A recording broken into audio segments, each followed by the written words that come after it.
আল্লাহ পাক বলছেন, তোমরা কি কখনো ভেবে দেখেছো যে যদি আল্লাহ পাক এই ভূগর্ভস্থ পানিটাকে নিচে নামিয়ে দেন, ভূগর্ভস্থ পানির স্তরটাকে নিচে নামিয়ে দেন, কোন সত্তা কি আছে যে তোমাকে সেই পানি এনে দিবে?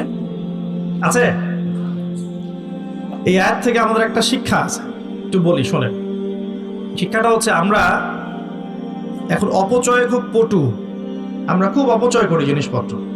আমরা গ্যাস অপচয় করি, রাষ্ট্রের সম্পদ অপচয় করি, রাষ্ট্রের রাস্তাঘাট নিজের বাপদাদার সম্পত্তি মনে করে নষ্ট করে ফেলি। সম্পত্তি কিন্তু আমার না, এটা রাষ্ট্রের, জনগণের। আপনি রাষ্ট্রের সম্পত্তি নষ্ট করতে পারেন না, আপনাকে কিন্তু জবাব দিতে হবে।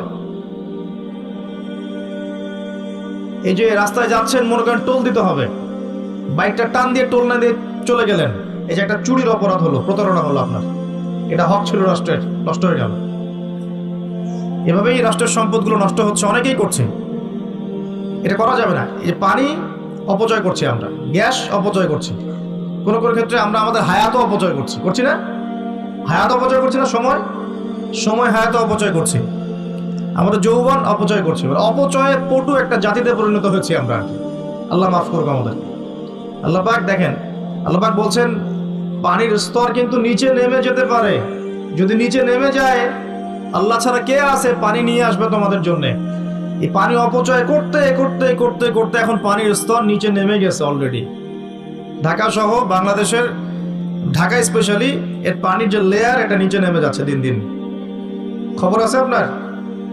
সারা দিন, একদিন 24 ঘন্টায় পুরো ঢাকা শহরের প্রত্যেকটা বাথরুমে যত গ্যালন গ্যালন পানি অপচয় হয়, এগুলোকে সংরক্ষণ করা গেলে বাংলাদেশের পানির অপচয়, পানির কোনো সংকটই থাকতো না। এখন মনে হচ্ছে পানি তো অনেক, সমস্যা নাই। পানি চলে যেতে কয়দিন সময় লাগবে? নদীগুলো শুকিয়ে যাচ্ছে না? আগের মতো পানি আছে নদীতে? নদীগুলো শুকাচ্ছে না? অপচয় এমন একটা কাজ, যখন একটা জাতি অপচয় করে তখন তাদের উপর থেকে বরকতটা উঠে যায়। কি উঠে যায়? বরকত। আমরা অপচয়টা বন্ধ করে দিই, আল্লাহ পাক তৌফিক দান করুন। আমাদের অপচয়টা দেখাচ্ছি, একটু দেখেন।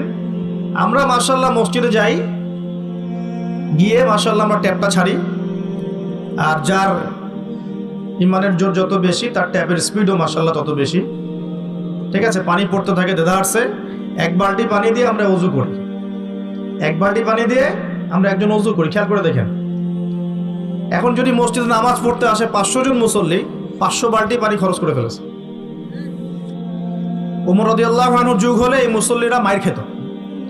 ওমর রাদিয়াল্লাহু আনহুর যুগটা থাকলে এখন এই মুসল্লিদেরকে পিটানো হইতো। ওখানে প্রশাসন থাকতো কতটুকু পানি খরচ করতো দেখার জন্য। এটা কি অপচয় মনে হচ্ছে না আপনার কাছে?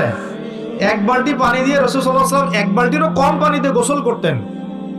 সহিহ বুখারী পড়ে দেখেন, নবী সাল্লাল্লাহু আলাইহি ওয়াসাল্লাম এক বালতিরও কম পানি দিয়ে গোসল করতেন।